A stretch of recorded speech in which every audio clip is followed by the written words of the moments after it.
Tiga kebutuhan atau motivasi. Yang pertama adalah motivasi yang sifatnya IQ atau fisik. Contoh, Bapak Ibu pengusaha ngejar apa sih? Kecilin sedikit. Ngejar apa? Ngejar mati? Jadi pengusaha tujuannya cari apa? Cari uang, setuju? Ada yang jadi pengusaha nggak butuh uang? Tapi ketika uang menjadi sandaran, ketika ada tantangan, ketika ada ujian usahanya, ketika punten, rugi, ketika bangkrut, bagaimana perasaan Ibu? Down, semangat lagi nggak? Kadang-kadang butuh usaha ekstra buat semangat lagi ya? Atau butuh orang lain untuk yang hayo atuh, bangkit lagi. Uang sudah habis. Bahkan saya sering dapat motivasi di sisi usaha itu. Biasanya pengusaha yang mental itu adalah yang akan sukses, yang mentalnya luar biasa. Setuju nggak Bu? Tapi kebanyakan ketika tujuan kita awalnya adalah yang sifatnya fisik, uang, rumah, mobil, pakaian, dan lain-lain. Ketika itu semua hilang, bagaimana perasaan kita? Kecewa. Motivasi yang kedua yaitu yang sifatnya adalah emosional. Klikkan. Contohnya apa? Tergabung di Jamnas, tergabung di ISMI. Kemudian orang-orang, wah luar biasa ya, usahanya hebat, wah sudah dengan segala macam. Kemudian pakai seragam dengan ketong hilapnya foto bersama di dia sudah pakai seragam temannya tak foto bersama. Tapi kemudian misalnya bertemu dengan seseorang seperti ini, wah ibu Sari apa hebat, pas di belakang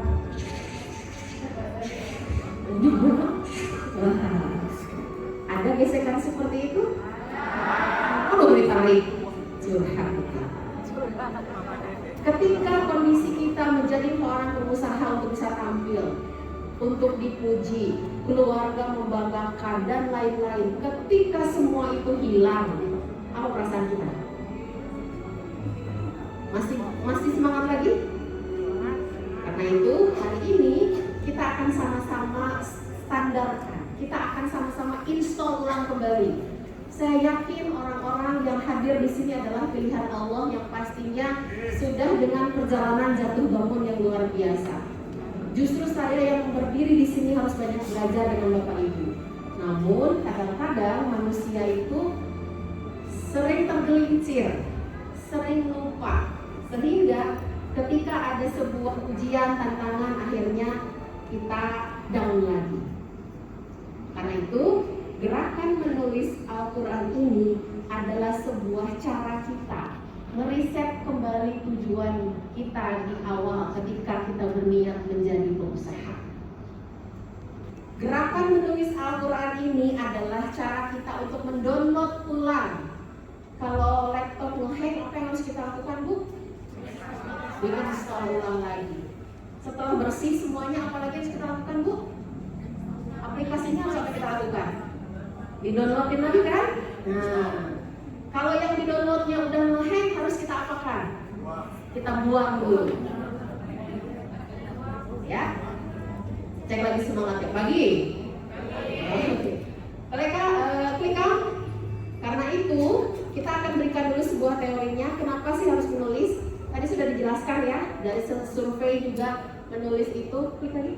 Survei itu masih sedikit yang gerakannya dengan menulis. Kemudian yang kedua, survei pun menunjukkan belum terlalu banyak orang, banyaknya pahamnya baca kan ya Bu ya?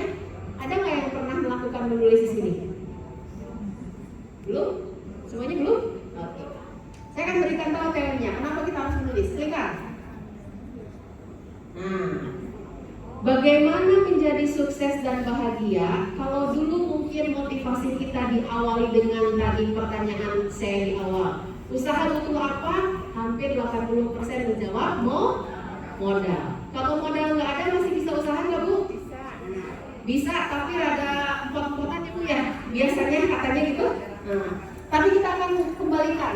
Kalau dari cara lama, kita butuh uang dulu, kita butuh modal dulu, kita butuh semangat dulu dari keluarga, dari orang-orang yang kita sayangi, sehingga hasil hasilnya seperti sekarang, tapi ketika itu semua hilang akan hilang juga kan? Nah, kita akan putar nih. Kita akan cara baru, klikkan dari dalam dulu. Kita temukan lagi tujuan kita menjadi pengusaha itu apa. Kita install lagi janji kita pertama kali ketika kita dilahirkan oleh Allah ke muka bumi ini. Kita download kembali hal-hal yang menjadi penting, yang menjadi sandaran kita sehingga kita bisa tetap stabil dalam menjalani amanah Bapak Ibu semua. Setuju? Oke. Baik kan? Setelah kita tahu bahwa cara baru adalah harus dari spiritual dulu, temukan alasan tertinggi dulu, baru modal, baru pujian, baru asosiasi dan lain-lain, itu dengan sendirinya akan datang. Mungkin kalau saya minta sharing Bapak Ibu bisa cerita deh. Ketika alasan utama itu adalah uang dulu, ketika alasan itu adalah modal dulu, ketika alasan pertama itu mendapatkan bentuknya fisik dulu, apa yang terjadi? Jadi kita akan berubah, kita akan balikkan, bahwa kita akan temukan dulu apa makna Bapak Ibu menjadi seorang pengusaha. Silahkan jawab di hatinya masing-masing, sampai menemukan sebuah tujuan mulia, sampai menemukan sebuah alasan kenapa Bapak Ibu masih bertahan sampai hari ini menjadi seorang pengusaha.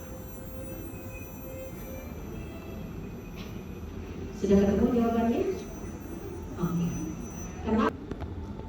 Teori ini dikeluarkan oleh Dr. Robert Anthony. Tadi di awal saya tanyakan siapa yang ingin jadi pengusaha sukses, katakan saya, gitu ya. Bagaimana perasaan Bapak Ibu? Semangat gak?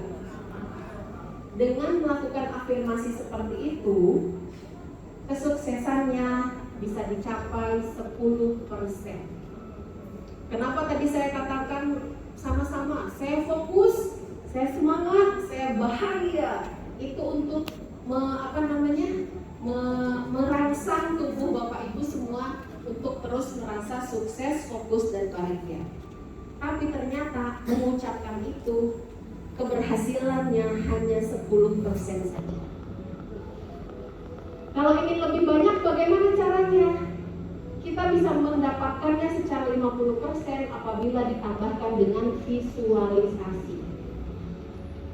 Contoh Bu, hal sederhana aja. Ibu pengen bakso, tiba-tiba lewat tukang bakso. Pernah nggak seperti itu? Itulah hebatnya Allah menciptakan otak kita. Apa yang kita fokuskan itu yang akan datang. Masalahnya manusia itu 80% diisi oleh kalimat negatif. Nggak mungkin, nggak boleh, pasti nggak bisa, mana mungkin, modalnya besar, persaingannya susah, dan lain-lain. Dan itulah yang terjadi sebenarnya. What you focus, expand. Tapi ketika kita balikan, visualisasikan, itu tadi perkara bakso ya Bu ya, bayangkan kalau kita visualisasikan hal yang ingin kita capai, otak kita dilatih untuk memvisualisasikan dengan sangat detail, insya Allah keberhasilannya 50%. Pengen nggak keberhasilannya 100%? Siapa di sini yang pengen berangkat umroh? Kurang semangat. Siapa yang berangkat umroh haji? Selain dilakukan afirmasi, divisualisasikan, kita tambahkan feeling dan ada toolsnya. Tools itu alat untuk kita bisa mencapai impian kita. Mau nggak Bu dilatihkan hari ini? Mau banget. Mana tuh Mas Mark ini mau nggak? Caranya, ini nanti Bapak Ibu bisa latihkan kepada anak-anaknya di rumah, bisa dilatihkan kepada keluarganya di rumah. Tapi teori ini adalah bukti bahwa ketika keinginan kita fokuskan, kita visualisasikan, dan kita beri rasa dengan impian kita itu, insya Allah dengan izin Allah akan Allah kabulkan. hal kecil aja ya, mohon maaf, dengan segala kerendahan hati tanpa bermaksud apapun.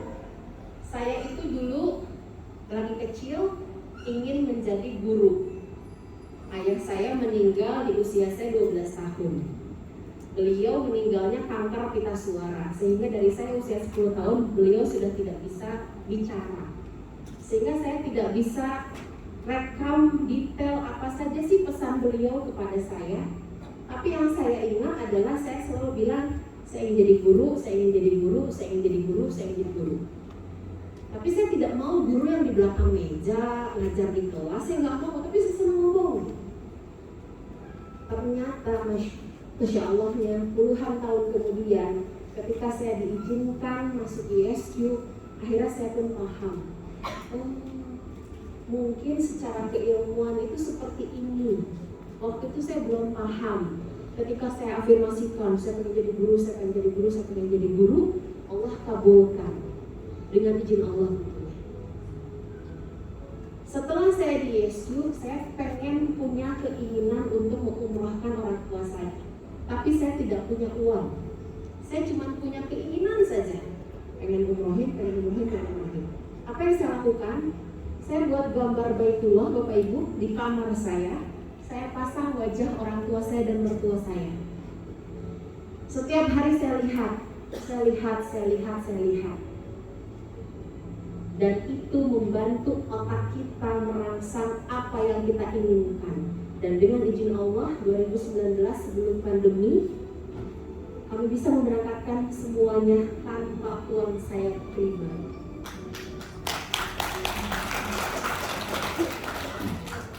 Kalau kita kupas satu persatu contoh mungkin banyak. Bapak Ibu juga kalau ditanya, oh iya pernah waktu itu pengen apa, tiba-tiba terwujud. Ini teorinya ada. Secara keilmuan bisa dipertanggungjawabkan. Nah, karena itu, ini kan berikutnya kita akan cara untuk bisa 100% itu Bapak Ibu, kita akan turunkan gelombang otak kita menuju alfa. Bisa dibaca ya, kalau kurang jelas saya bacakan. Kalau kita sedang ngobrol seperti ini adalah gelombang kita beta. Kondisinya sedang sadar, sedang waspada, sedang normal, sedang nyetir, sedang ngobrol sama anak-anak, sedang ngomel, itu juga di beta. Bapak Ibu merasa kalau ngomong sama anak-anak kayak gak didengar? Pernah? Karena gelombang otak kita bisa jadi masih di beta. Kenapa kita bicara sama anak kita mungkin seolah-olah dia tidak mendengar? Kita harus sama-sama menurunkan gelombang otak kita menuju alfa. Caranya seperti apa? Ketika kita rileks, tenang, meditasi, visualisasi kreatif. Tadi aja. Nanti kita akan lakukan sama-sama, kita latihan. Lalu apa yang lain? Kalau ini hanya sekedar ilmu saja, ada relaksasi mendalam, yaitu gelombangnya theta. Dan kalau Bapak Ibu sedang tidur, itu masuknya di gelombang delta. Lanjutkan. Nah, coba dilihat gambar otak sebelah kiri dan sebelah kanan, apa yang membedakan menurut Bapak Ibu? Sebelah kanan itu tuh. Alurnya gimana ke atasnya? Teratur tidak? Teratur. Kalau yang sebelah sini Bu? Beda. Ada pakujud gitu ya kalau bahasa Inggrisnya, pakujud.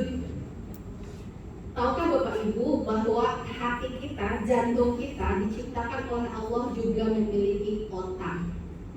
Kalau waktunya panjang, insya Allah nanti akan atau Bapak Ibu bisa cari sendiri kenapa jantung diberi otak oleh Allah. Dan hati atau jantung kita, mereka memorinya itu lebih powerful dibandingkan otak ini. Luar biasa Allah ciptakan ya. Itulah kenapa punten Bapak Ibu kalau sedang kecewa, kalau sedang sedih, kalau sedang tersinggung, kadang-kadang suka tiba-tiba sakit kepala, pernah? Tiba-tiba suka asam lambung, atau sakit pundak, atau sakit punggung. Sebenarnya segala terasa. Apa?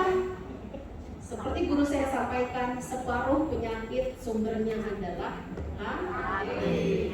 Dan bagaimana supaya caranya hati dan otak itu sinkron? Dari banyak teori yang kita punya, salah satunya dengan Al-Quran. Karena ketika kita membaca Al-Quran itu, gelombang otak kita akan menuju alfa. Tenang nggak Bu kalau baca Al-Quran?